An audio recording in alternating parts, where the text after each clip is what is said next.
Welcome. This is not just another video. It is not a tutorial, a tip, or a motivational speech. This is my truth. My name is Leo. I am not a teacher, nor am I a native English speaker. I am just like you, a person who once could not speak English at all. Today, I will share how I became fluent without traditional schooling, without a coach, and without a single person to practice with. I learned English at home in a small room with no partners, no classes, no guides. It was just me, my mistakes, my silence, and one powerful decision: I will master English no matter what. In this video, I will reveal everything. Every struggle, every method I employed, every moment I cried, broke down, stood up again, and spoke. I will not offer you 10 random tips. Instead, I will give you my life story divided into 6 real parts so that you, sitting there today, shy, scared, perhaps even hopeless, can discover a profound truth. You are not broken. You do not need to be born smart. You do not need to spend hundreds of dollars on expensive English courses. You do not need anyone's permission. You need one thing: a steadfast decision that you will never give up. This video represents the most honest account I have ever shared, because everything I will recount truly happened. I will show you how I trained my ears before my mouth, how I shadowed English alone like an actor, how I spoke to my mirror, my pen, and my phone because there was no one else. I will show you how I forged an entire English world within a room where no one else spoke English but me. Most importantly, I will show you how I failed repeatedly and still found the courage to persist. This video is for students who are wary of being silent, for those who freeze during conversations, for the millions who understand English but cannot speak it. This is for you. You will not merely watch my story, you will feel it. By the end of this video, I promise something within you will shift. So, stay with me because your life might be on the verge of a new direction. Let us begin from the very beginning. Part 1. My breaking point. That was the day I decided to change. I still recall the precise moment. I was 20 years old, heading to my very first real job interview. It was a modest customer service position, not with a major company or for a high salary, perhaps $300 a month. Yet, for me, it was everything. I felt nervous but also excited. I had diligently prepared for the questions, knowing exactly what I wanted to say. Then, the interviewer looked at me and asked, "Can you tell me something about yourself in English?" My throat instantly went dry. My hands began to sweat. My mind became utterly blank. I opened my mouth, but no sound emerged. Not even a single sentence, just an agonizing silence. The interviewer offered a polite smile. He waited for 5 seconds, then 10. Finally, he simply said, "It's okay. We'll let you know." I left that office feeling utterly destroyed. It wasn't because I had failed to secure the job, but because I had uncovered a far more devastating truth. I had been studying English for years, yet I still could not speak. That night, sleep eluded me. I relentlessly replayed that moment, the silence, the failure, the profound shame. I kept asking myself, why can't I speak? Why does my mind know the words, but my mouth remains frozen? What is fundamentally wrong with me? And then, something profound snapped within me. I grabbed a notebook and in large capital letters, I wrote, I'll speak inich nango met etr etch. That night, I made an unbreakable promise to myself. No more waiting, no more fear, no more silent days. If no one would teach me, I would teach myself. If no one would speak to me, I would speak to myself. If the world refused to grant me an opportunity, I would create my own. That was the precise moment I decided. I will master English at home, even if it takes years, even if I appear foolish, even if I fail 1,000 times. I will speak. I was tired of feeling invisible. I was tired of being afraid. Most profoundly, I was tired of being silent. That marked the true genesis of my journey, a journey that began in pain but ultimately culminated in power. Part 2. I had no teacher, so I became my own. After inscribing that promise in my notebook, I will speak English no matter what. I felt a surge of power for a few brief seconds. Then reality set in. I had no teacher, no one to guide me, no one to correct me. No class, no course, no speaking partner, nothing. Just me alone in a small room with a cheap phone, a dusty notebook, and a burning desire in my chest. That is when I declared to myself, if no one will be my teacher, then I will become my own. But how? I was not a language expert. I knew no specific methods. I did not even know where to begin. So I posed a simple question to myself. If I were a baby, how would I learn? The answer transformed my life. Step 1, I trained my ears. Just like a baby. Consider this, babies do not begin by speaking. They start by listening.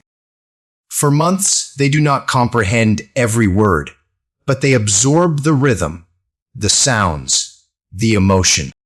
Then, slowly, they begin to speak. So, I adopted the same approach. I ceased worrying about grammar. I stopped attempting to memorize rules. Instead, I began to train my ears. Every morning, the very first thing I did was put English into my ears. Not textbooks, not complex news channels, but real voices. Here is what I listened to: motivational speeches delivered in slow English, YouTube vlogs of people speaking casually, podcast clips tailored for beginners, short and emotionally resonant TED Talks, real stories. I did not try to understand everything. That was my prior mistake in school. This time, I simply allowed the sounds to enter my brain. I listened while brushing my teeth, while preparing breakfast, while cleaning, while lying on my bed staring at the ceiling. For 3 weeks, I did not force myself to speak at all. I simply listened like a baby. And do you know what happened? After a few days, I began to catch familiar words. I started predicting what speakers might say next. Most importantly, my ears grew comfortable with English. Step 2, I watched, but not like a student. I watched like an actor. Most people consume English content with subtitles. They read, they pause, they rewind, remaining passive observers. But I said no. If I truly wanted to speak, I had to emulate those who spoke well. So I selected short clips, 2 or 3 minutes in length, and began shadowing them. This meant playing a sentence, pausing, then repeating exactly what the speaker had said, matching their tone, speed, and emotion, even mimicking their hand movements or facial expressions. I transformed my phone into a private acting coach. I would stand before the mirror and say, "Hi, my name is Leo. Nice to meet you." Or, I used to be afraid of public speaking. I failed. I struggled, but I did not give up. At first, I sounded terrible. I often laughed at myself, but I persisted. I treated every video as a script, not for passive viewing, but for actively training my mouth. Slowly, the fear lodged in my throat began to dissipate. My tongue adapted to the new sounds. My mouth started moving faster. I stopped hesitating, and this was just the beginning. Step 3. I formulated my first practice routine. Every day after lunch, I executed this routine: 10 minutes of listening, no subtitles, just audio, 10 minutes of shadowing, copying one short video, 5 minutes of thinking aloud, describing my surroundings in English. At night, I filled one page in my notebook, documenting what I had learned, how I felt, and what I aimed to improve. No expensive applications, no teacher's schedule, no convoluted theories. Just one boy in a small room, systematically building himself up like a soldier. Some days I felt tired. Some days I felt silly. Some days I repeated the same video 10 times. But each time I opened my mouth, I felt more alive. I was no longer waiting. I was becoming. One day, I was listening to Les Brown, a renowned motivational speaker, and he uttered this line: "It's possible. It's possible. As long as someone has done it before, then it's possible for me." I paused. I rewound it. This time, I understood every word without subtitles. And I repeated it. It's possible. It's possible. As long as someone has done it before, then it's possible for me.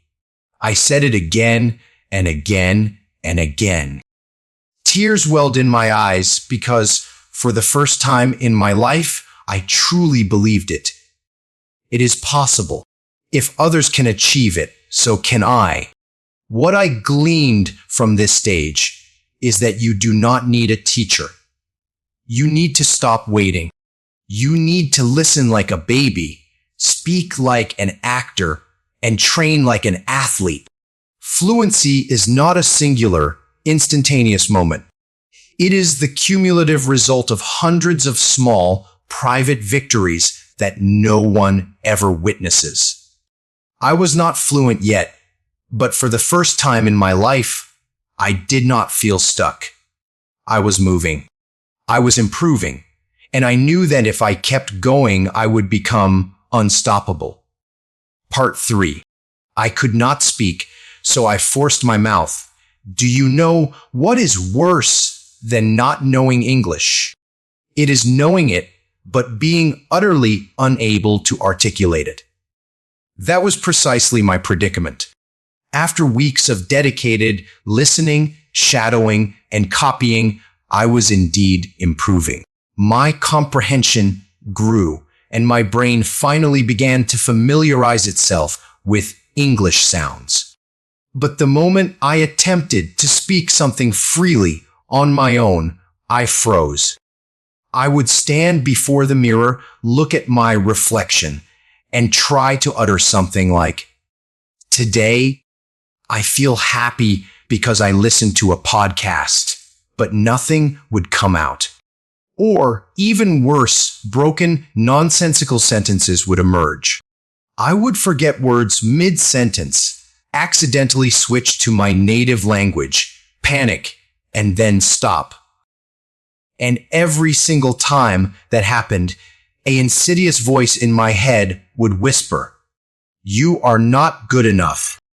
You will never be fluent. You sound stupid. People will laugh at you." That voice very nearly won.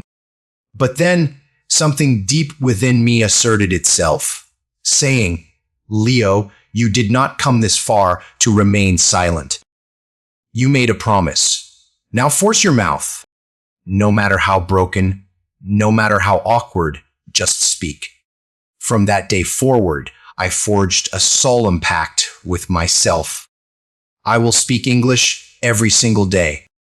Even if I speak incorrectly, even if I feel foolish, even if no one listens, even if I am talking to a wall. That is when my true training commenced. And let me tell you something. Honestly, this part, learning to open my mouth and speak, was harder than all the listening and reading combined, because it was no longer just about language. It was about confidence, about identity, about self-respect. Method 1, mirror conversations. My first speaking partner was my own reflection. I began talking to the mirror as if it were another person. Every morning, I would look into my own eyes and say, "Good morning, Leo. How are you today? What is your plan for the day? How did you sleep? What are you afraid of?" And I would answer my own questions in English. At first, I felt ridiculous. I laughed at myself. I paused 100 times. But I did not stop. Every day, I compelled my brain to formulate answers in English. I trained my mouth to move, even if the sentences were disjointed.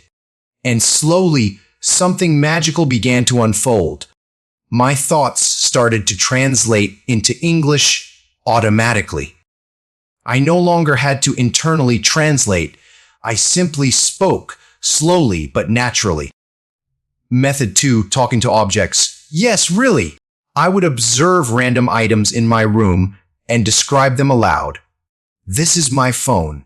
It is black. I use it to watch English videos. This is my chair. I sit on it when I practice. These are my shoes. They are a little old, but I like them. Then I escalated the challenge. This phone helps me improve my English every day. This chair is where I sit when I feel defeated and then rise again. These shoes have walked with me through every single step of this journey. I made English tangible, connecting it directly to my life. I was not just speaking English, I was speaking my English. Method 3, I became an actor in my room. I started to pretend I was someone else. I imagined I was being interviewed. I imagined I was recounting my story on a stage. I imagined I was helping someone else learn. I would utter phrases like, "My name is Leo. I used to be afraid to speak English, but I practiced alone every day. And now I can express myself freely." I repeated this again and again. I was not merely acting, I was training. I was reprogramming my brain. Speaking English is not solely a language skill, it is a muscle memory game. Your mouth needs to acclimate to English sounds. Your lips, your tongue, your breath, they all require training. Just like going to the gym, you do not build muscles by passively watching fitness videos. You build them by sweating. Speaking is identical. You build fluency by moving your mouth, by failing in private, by talking to yourself until you cease sounding like a student and begin sounding like a person who truly owns their voice. My secret rule was this: every day for 15 minutes, regardless of how I felt, I had to speak aloud in English. I called it mouth duty. I did not care what I spoke about. I could discuss what I ate, what I watched, what I learned, what I feared, what I dreamed of. But I had to speak. And here is something crucial: I never waited to feel confident. I spoke while still afraid, and that is precisely why I began to improve. One night, after a full day of listening, reading, and speaking practice, I stood before the mirror and said, "Leo, I am proud of you. You sound better. You are speaking English now. You are not perfect, but you are speaking. I had never uttered such words to myself before. I felt on the verge of tears because I realized I was no longer just learning English. I was becoming someone new. Speaking is not the final step. Speaking is the bridge between fear and fluency. And to construct that bridge, you must speak when no one is listening. You must force your mouth when your brain resists. You must converse with the mirror, the wall, the window. Because the truth is, if you can speak to yourself with confidence, you can speak to the world without fear. I did not possess a classroom, but I possessed a mirror. And that mirror made me fluent. Not in one day, not in 1 week, but over time. My mouth learned what my brain already knew. Part 4. How I built my own English world inside my room. Most people believe they need to travel to an English-speaking country to achieve fluency. They often say things like, if I lived in the USA or UK, my English would be perfect. But that is a misconception. Because the truth is, you do not need to live in an English country. You need to construct an English world wherever you are. I did not relocate to another country. I did not travel. I did not even step outside my room. Instead, I transformed that one small room into a complete English environment. And that single decision altered everything. Allow me now to demonstrate precisely how I accomplished this. No expensive tools, no speaking partners, no applications, just powerful methods that anyone can employ. Step 1, transform your phone into a personal English trainer. Your phone is the primary device you interact with daily. Therefore, if it is not set to English, you are passively losing potential progress every single day. Here is what I did to make my phone my dedicated English coach. A. Change your phone's language to English. This might seem like a minor adjustment, but its impact is profound. Why? Because every time you open your phone, you encounter words like settings, notifications, battery, airplane mode, Wi-Fi, delete, save, update, reminder, alarm. You do not consciously study these words. You simply see them daily, and without realizing it, you commit them to memory. This provides constant, passive vocabulary training every time you touch your phone. B. Rename your folders and applications in English. For example, pictures to my memories, work to my daily job, social to people I talk to, and games to fun and relax. This practice helps you build emotional vocabulary that directly connects to real life. When you perceive English linked to your personal world, your brain retains information more rapidly. C. Eliminate useless distractions and add English shortcuts. Delete applications that consume your time in your native language.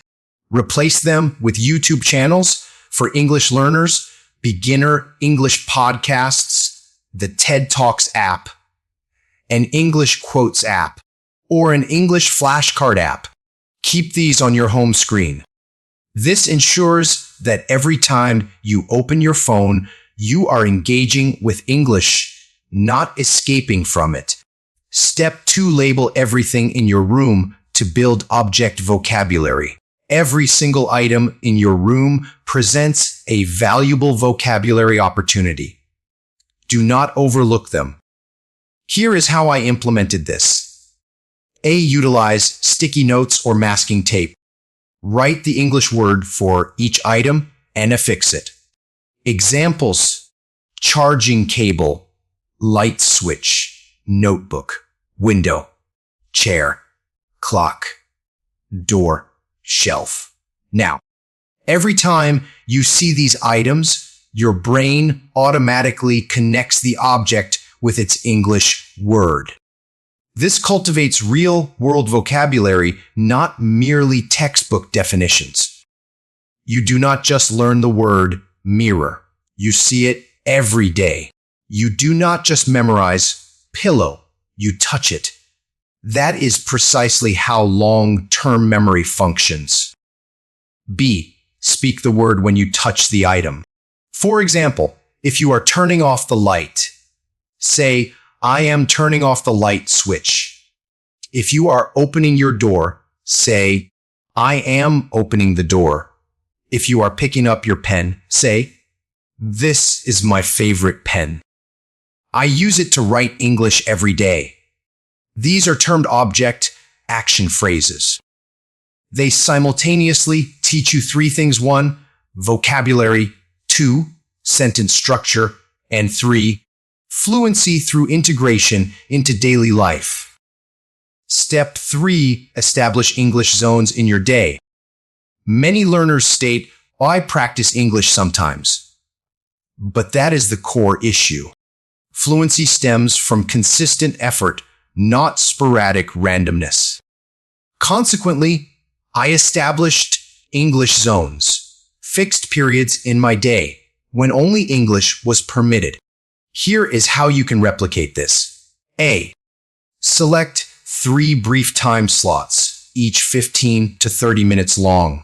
Examples: morning zone 7:20 a.m. to 7:20 a.m., afternoon zone 1:30 p.m., p.m., night zone 9:30 p.m. to 10:00 p.m. During these designated times, set your phone to Do Not Disturb. Use only English applications, videos, or books.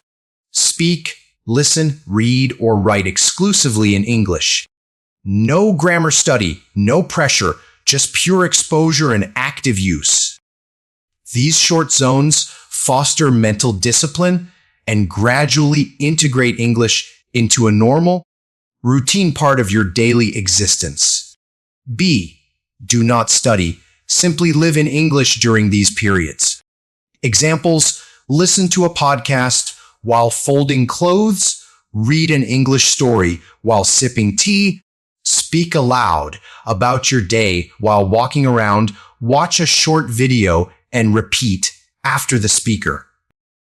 Make these activities feel natural, not like dedicated study time. Step 4. Employ the describe everything method. This is one of the most potent fluency exercises globally, and you can perform it anywhere, anytime. Here is how. A. Describe what you see, hear, or feel. Right now, observe your surroundings and verbalize. There is a black pen on my desk. I can hear a car outside. It is a little cold today. My window is open.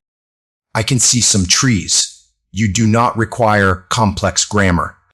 Utilize simple structures. There it, see?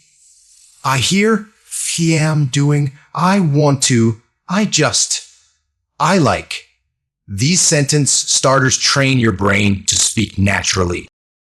B. Perform this aloud, not silently in your head. Why? Because speaking actively builds mouth fluency. Do not whisper. Do not merely think silently. Say it. Move your lips. Produce the sound. That is how your brain connects thinking with speaking in real time. Step 5. Cultivate continuous English input, even in the background. If your ears absorb more English, your mouth will articulate English more effectively. Therefore, I adhered to this rule: silence is a missed opportunity. Here is how you can apply it. Play English YouTube videos while washing dishes. Listen to beginner podcasts while walking. Allow TED Talks to play while you are lying on your bed. Watch English vloggers discuss daily life. Use English nature videos for relaxation. Even if you do not focus 100%, Your brain is still processing the rhythm, pronunciation, tone, sentence structure, and vocabulary. This is known as passive input, and it is incredibly powerful. Step 6. Integrate English into your personal life. This approach is unique but highly effective. Most learners perceive English as relevant only for school or professional contexts. But what if you incorporated English into your personal activities? Examples: start a private journal in English, create a grocery list in English, write a to-do list in English, jot down your daily goals in English, articulate what you are grateful for in English, leave yourself short voice notes in English. These actions are individually small, but they accumulate into massive fluency over time. Because you are not merely learning, you are living in English. Part 5. What I did when I felt stuck and how I unlocked real progress in English. After meticulously constructing my English world within my room, I fully anticipated that everything would proceed smoothly. My phone was in English. All my objects were labeled. I was speaking to myself, and I had dedicated time blocks. I was doing everything correctly. However, after a few weeks, a peculiar sensation emerged. It was not outright failure, nor was it fear, but something even more insidious than both. I felt stuck. If you are learning English, a time will inevitably arrive when you experience this feeling. I understand more than before, but I still cannot speak quickly. I know a multitude of words, but I forget them precisely when I need them. I am doing everything right, yet I do not feel fluent yet. This stage is commonly referred to as the plateau. It is when you have improved just enough to discern progress, but not quite enough to feel genuinely confident.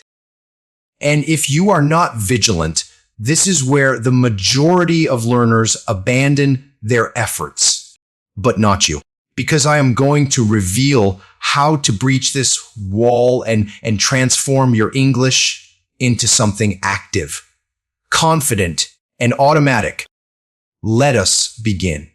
Step 1. Upgrade your vocabulary the smart way.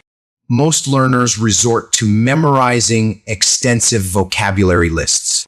However, this method frequently fails because you tend to forget 80% of those words within a few days. You do not learn how to deploy them in real life contexts. You only grasp their meaning, not their functional application. Here is how I revolutionized my approach. I learned words in word families, not in isolation. Instead of acquiring a single word, I learned a cluster of interconnected words. For instance, decide. Decide, verb, I will decide tomorrow. Decision. Noun, it was a hard decision. Decisive, sai adjective, he is very decisive. Indecisive. See opposite A. I am indecisive about it. By doing this, I was no longer learning just one word. I was internalizing an entire concept. This significantly enhanced my ability to comprehend native speakers in authentic conversations. B. I exclusively learned words through genuine example sentences. I ceased writing simplistic definitions like anxious equals worried. Instead, I documented phrases such as, I feel anxious before interviews. She looked anxious waiting for her exam results. He gets anxious when speaking in public. In this manner, I learned how to utilize the word which sentence structures accompany it and what real emotion it connects to. This approach is known as contextual vocabulary learning, and it far surpasses rote memorization. C. I maintained a word diary, not just a plain notebook. Every day, I would add 3 to 5 words that I encountered naturally in videos or conversations.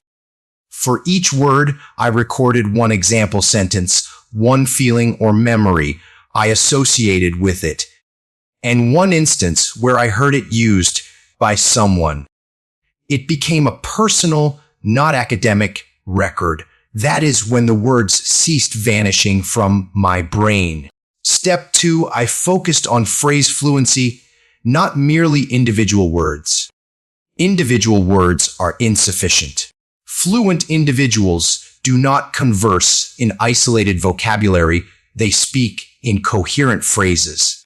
Consequently, I trained myself to think in chunks of language.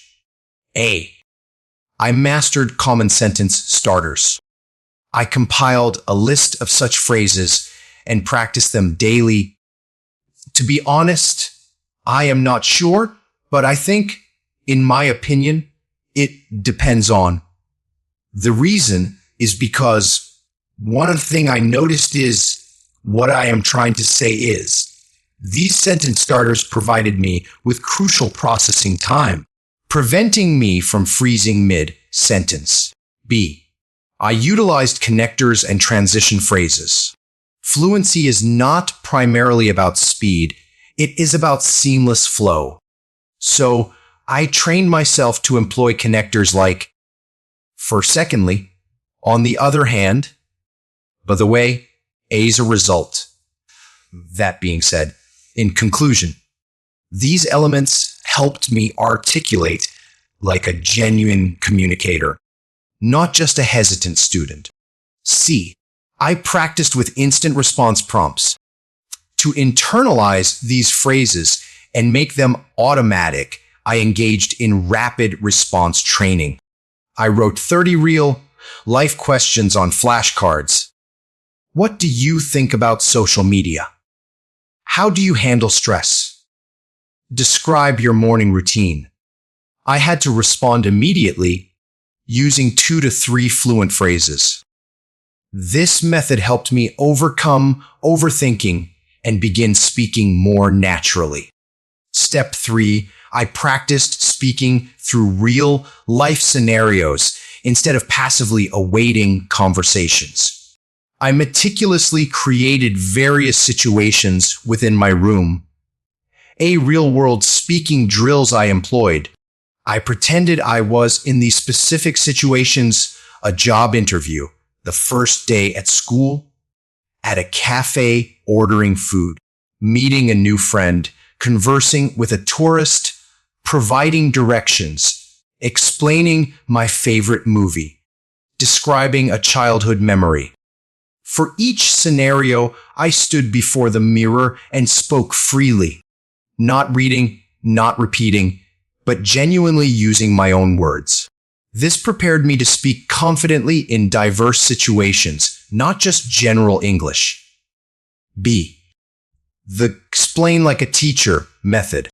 Every time I acquired new knowledge, I pretended I was teaching it. Why?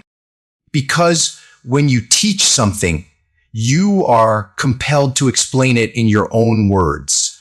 This process forces your brain to organize your thoughts clearly and significantly enhances memory retention. Step 4, I began recording myself daily. This proved to be one of the most powerful techniques I ever utilized. A. I maintained a private English speaking log. Every night, I recorded myself answering a single question. Today. What was the best part of my day? What did I learn? What am I excited about? How do I feel right now? Even 2 minutes of recording was sufficient. Then, the following day, I would listen back. I did not judge, I simply observed. Did I pause excessively? Did I use filler words like or? Did I forget basic words? Was I speaking too rapidly or too slowly? This practice enabled me to identify my actual weaknesses and systematically addressed them. B. I developed an improvement map. After each week of recordings, I asked myself, what did I do better this week? What words or phrases showed improvement? What did I struggle with again? I compiled a list of 3 things to sustain and 3 things to enhance. This evolved into my weekly speaking journal and provided clear direction for my progress. Step 5, I made listening active, not passive. Most people simply listen and mistakenly believe they are learning. However, true fluency emerges when listening transforms into active training. A. I employed the pause and predict technique. While watching English videos, I would pause after each sentence and attempt to guess what the speaker would next. Then, I would resume playback and verify my prediction. This trained my brain to think in English sentence structure, rather than just passively absorbing information. B. I utilized the copy plus speak plus create method. Every time I heard a useful sentence, I followed 3 steps. 1. Copy, repeat the sentence exactly. For example, I do not think that is a good idea. 2. Speak articulate it in my own voice. I do not think I will go there. 3. Create formulate 3 new examples. I do not think it will rain. I do not think she knows. I do not think he wants to come. This process built genuine fluency from listening, not merely understanding, but actively creating. When I felt stuck in my English learning, I did not stop. I invented new methods. I meticulously studied my own progress. I spoke more even when it felt uncomfortable. I listened more intelligently. I made English my entire world and ensured that I was not just consuming it, but actively producing it. That is when fluency finally began to feel real, not just in my head, but tangibly in my mouth. Part 6. The day I realized I'm fluent now. Let me share something no one ever tells you when you are learning English. Fluency does not announce itself at your door. It does not arrive with triumphant music. It does not wear a crown. It arrives quietly on a perfectly ordinary day in the midst of your life, precisely when you least expect it. And when it comes, you do not even notice it until suddenly you do. Allow me to recount how it happened for me. The day everything felt utterly ordinary. It was a Tuesday, just a typical day. I woke up late, made some toast, and watched a motivational video while brushing my teeth. Then I headed to the nearby electronics store. I needed a new charger. My old one had begun to overheat. The store was small, quiet, nothing particularly special. But what transpired inside changed everything. I walked in. A man behind the counter smiled and asked me, "Hey man, how can I help you?" He spoke quickly, in the natural cadence of a native speaker. No pauses, no intentional slowing down. And guess what? I did not freeze. I did not ask him to repeat himself. I did not translate anything in my head. I simply looked at him and said, "Hey, I am looking for a Type-C charger. My phone overheats sometimes, so I need something better. Not too expensive, just something safe." He nodded, smiled, and led me to the shelf. We began conversing, not just about chargers, but about phones, brands, batteries, tech reviews, even podcasts. I do not know how long we talked, perhaps 6 minutes, perhaps more. Then I paid $19. He handed me the bag, and as I was about to depart, he uttered something I will never forget. The sentence that truly shook me. By the way, your English is really good, man. You sound like you have been speaking for years. At first, I merely smiled, but as I stepped outside, I stopped walking because those words struck me like lightning. You sound like you have been speaking for years. And I realized I did not pause. I did not stutter.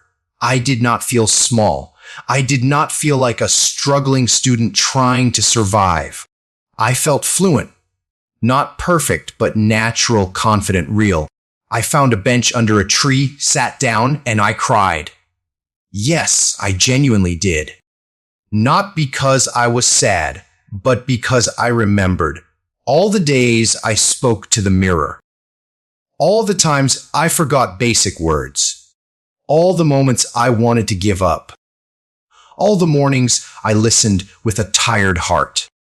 All the times I practiced shadowing while the rest of the world was busy scrolling on their phones. All the notebooks filled with messy, broken sentences. All the voices in my head whispering, "You are not good enough." And now here I was, having a real conversation in a real place with a real person in real English. And not once did I feel afraid. Fluency is not a magical door. It is a mirror. Fluency does not feel like a race you finish. It feels like one quiet step followed by another and another, until one day you glance behind you and comprehend how far you have truly come. That day, I learned you do not become fluent on a grand stage. You become fluent in silent mornings, in messy notebooks, in quiet struggles, in private promises you make to yourself when no one is watching. I considered quitting so many times, and I am profoundly glad I did not. If I had stopped on the day I cried in my room, I would never have experienced this moment. No stranger would have complimented me. I would still be hiding from English. But I did not stop. I spoke one more sentence. I listened one more time. I practiced one more video. I forced my mouth, even when I detested how I sounded. I chose to believe, even when I had no tangible proof. And that unwavering belief constructed everything. On my way home that day, I opened my notes app and wrote this line. Fluency is not the end of my journey. It is the beginning of who I am becoming. Because English did not merely help me speak. It helped me grow. It granted me a new avenue to express my thoughts, confidence in job interviews, power in public speaking, friends from across the globe, a new version of myself, one I am truly proud of. And I did not acquire that from a classroom or from a language application or from watching television.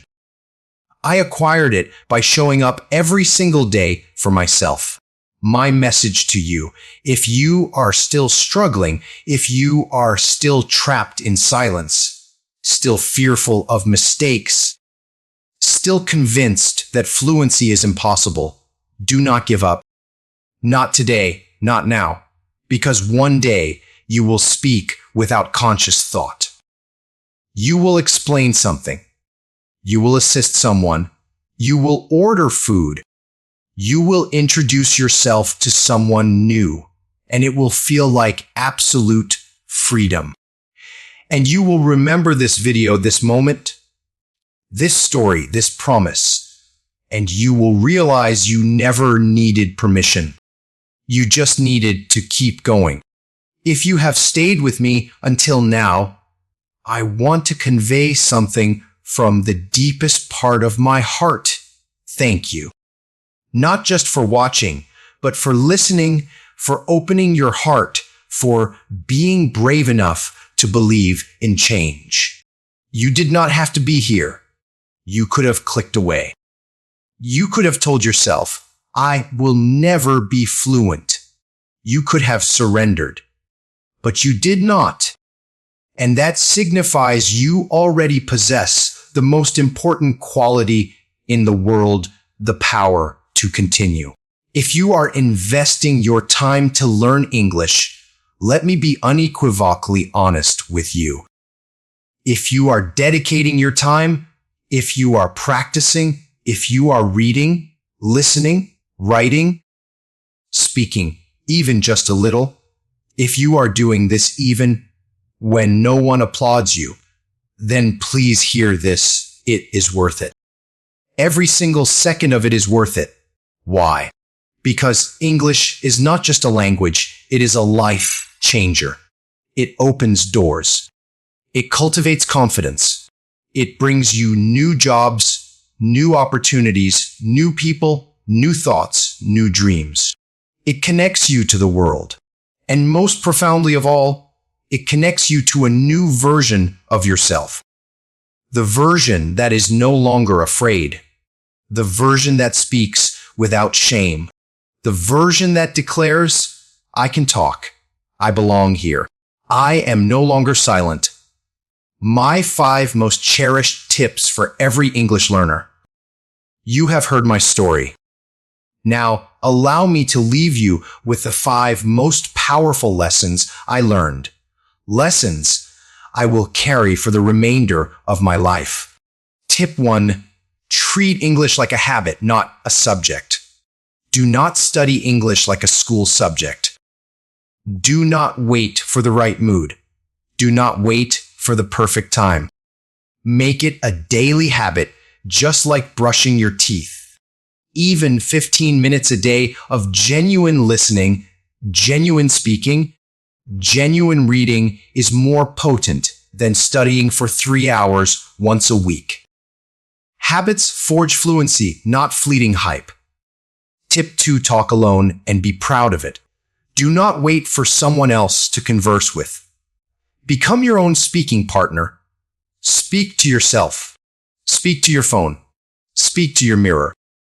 The world may initially mock you, but the world always laughs before it applauds.